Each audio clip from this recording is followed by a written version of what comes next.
As a few of you guys know, I'm not an only child. I have a brother named David, and I've mentioned him a few times before, but I haven't really told that many stories about him. Today's video is going to be dedicated to that. Now, my brother is pretty level-headed. He's nonchalant. He doesn't really care about meaningless crap. At least, the things that he sees as meaningless. Countless times have I bolted into his room raving about something like, Dev, I just hit 1,000 subscribers, 5,000 subscribers, 10,000 subscribers. David, someone just gifted me Doom or Attack on Titan. Or David, people started giving me Steam cards so I can level up in Steam and add more people. This community is amazing. He'll always reply with, cool. And then he'll turn back to his computer. I could walk in and say, Dev, I just won $1 million. And he'd say, cool. That's how he is. Even when I bought my charger, his first word was, nice. And then he went back to watching YouTube. Now, he's always like this, except when it comes to things that are important to him.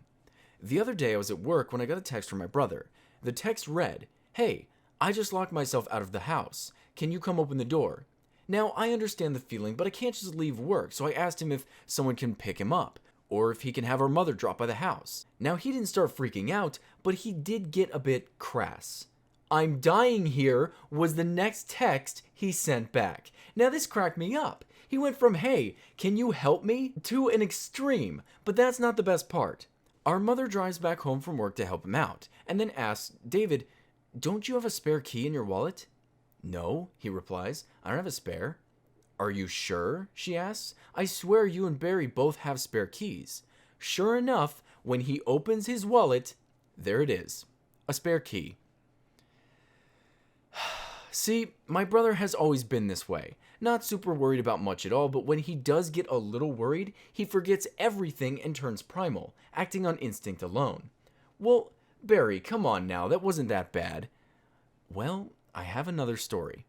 A few years ago, we accidentally locked ourselves out of our old house. We were getting firewood, and the lock on the door slipped when our dog accidentally brushed up against it. Now, when you're younger, you react with a little more hostility, but I was trying to keep my head, thinking of ways to try to get back in, when my brother grabs a rock and screams at me to move out of the way while he breaks the glass of the sliding glass door. Again, he goes from ground zero to Apollo 13 in seconds if he feels it necessary, and it cracks me up. I told him to put the rock down and suggested instead that we go to the neighbors and borrow a phone to call our parents. He thought that was a lovely idea, and he dropped the rock. So why do I call him Dev? Well, back when I was around 10 years old, I started calling him Dave, but our mother hated that. He did too, but she really didn't like it. He isn't a Dave, she would say, and every time I called him Dave, she would quickly say id to finish the name. Dave, id, Dave, id. One day I called him Dave, and she corrected me as she always did, and I screamed out, fine then, I won't call him Dave. I'll call him something ridiculous like Dev. How's Dev? You like Dev? She started laughing and said, actually, I kinda like that. And from then on, I've called him Dev. So, is David your older or younger brother?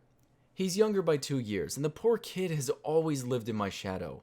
All through school, when we had the same teachers, they'd call him Barry. Kids in school would call him Barry. People I knew in the area would mistake him for me or accidentally call him Barry in conversation. Even when he picked up the phone to talk to people, they always called him Barry. But the worst one. 2 years after I graduated, it's David's turn. He gets his yearbook and starts flipping through the pages, looking at everyone's picture when he comes to his. His face, my name.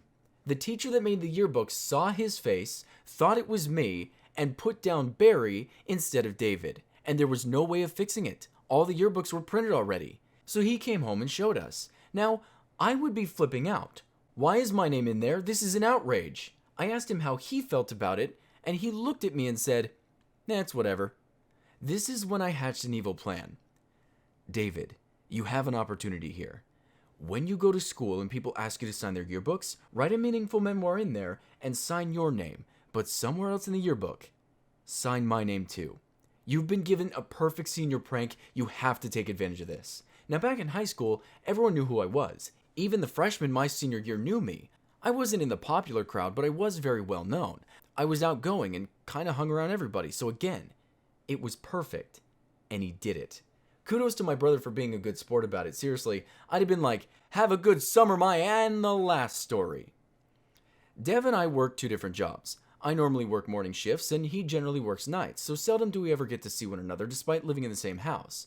One day I was heading upstairs to my room, and he was heading downstairs to go to work. We were both walking a normal pace, not too fast, and as soon as we were getting close to switching positions, I looked up, and with a dreadful and sorrowful voice, and the straightest face I could, I said, "We're going to be crossing paths soon."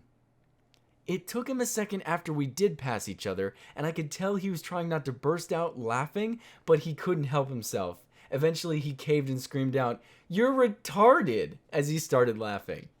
My brother's a really fun person to be around, and even though he does sometimes burst into my room when I'm trying to record my script, I love him. If I had to use one sentence to describe him to my friends, I think I would say something like, "What are you doing, Barry? God dang it, Dev.